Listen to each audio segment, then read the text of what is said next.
एक समय वह था कि एक आवाज लगाओ तो 3 जगह से पानी आता था, और एक समय आज है 3 आवाज लगाओ तो भी 1 गिलास पानी नहीं आता है। समझना तुम्हारा मुकुट झुक गया मेरे भाई, अब सम्मान खत्म हो गया इस घर में।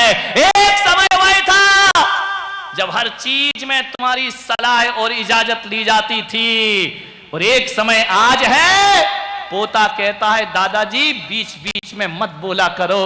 समझना तुम्हारा मुकुट झुक गया है। एक समय वह था तुम्हारी बड़ी हुकूमत चलती थी, घर आते थे बहुएं संभल जाती थी, पर्दा कर लेती थी खींच कर, और अब आ जाओ खांसना खकारना तो छोड़ो, आ जाओ आवाज लगाते रहो, पर्दा ऊपर उठ जाए तो समझना मुकुट तुम्हारा झुक चुका। एक बात ध्यान रखना, घूंघट ही मर्यादा नहीं होती है।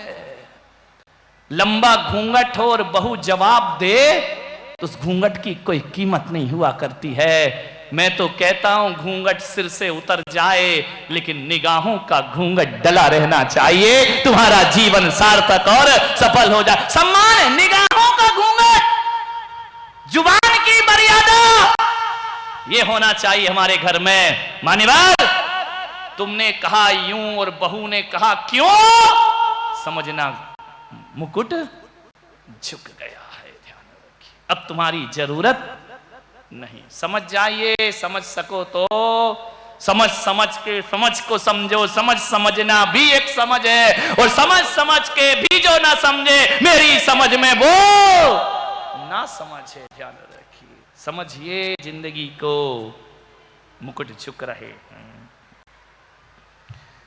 नाभिराय ने दर्पण में मुख देखा, दूसरी घटना घटी, उनके कान के बाल सफेद हो गए। अक्सर देखना मुंबई वालों, जब भी बाल सफेद होते हैं ना 90% कान से ही शुरू होते हैं, डायरेक्ट सफेद नहीं होते, ऊपर से। कहां से शुरू होते देख लो, 2-4 लोगों का डालचंद कहां से शुरू हो रहा है। पीछे वाले दादाजी को देख लो, ऊपर के काले हैं, अभी कान से सफेद हैं। मैंने कहा यार ये बाल कान से सफेद क्यों होते हैं? बीच से नहीं होते, यहां से नहीं होते, इनका नंबर बाद में आता है। जब भी सफेदी आती है, अम्मा जी देखो झुमके के ऊपर सफेद हो रहे हैं, विचार करिए। ये देख लो, इनको देख लो, कान के पास तो सफेद हो रहे हैं, विचार करिए आप, कान से ही सफेद होते हैं बाल।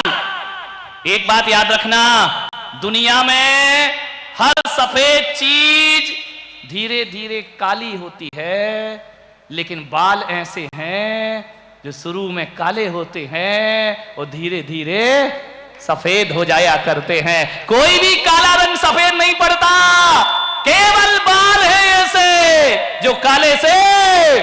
मालूम है वो कान में क्या बोलते हैं? वो कहते हैं दादाजी अब हम सफेद हो गए, तुम भी अपनी काली करतूतें छोड़ो और सफेद जिंदगी जीना।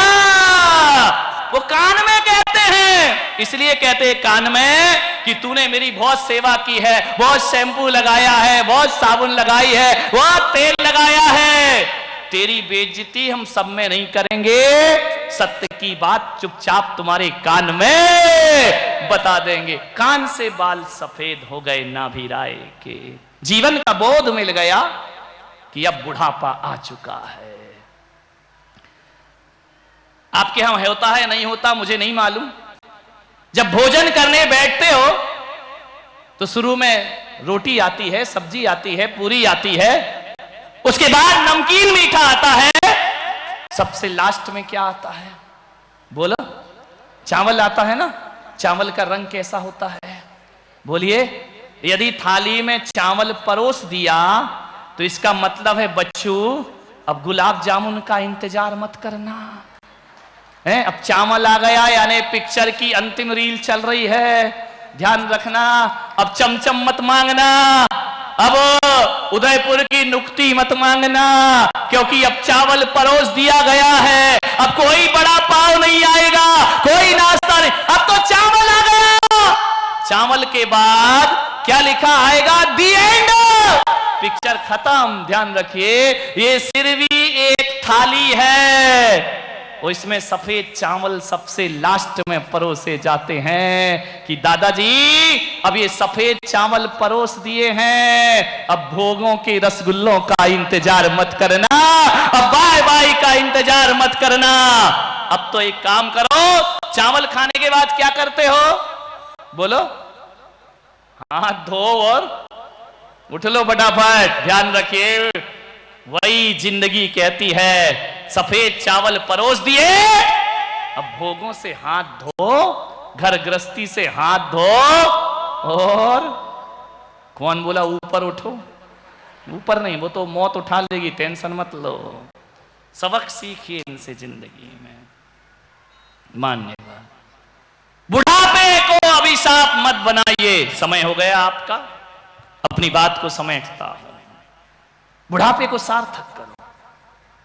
कुछ नहीं कर सको तो कुछ लिख लो। लिख नहीं सकते कोई अच्छी पुस्तक, भगवान का एक भजन लिख सकते हो। लिख सकते हो ना?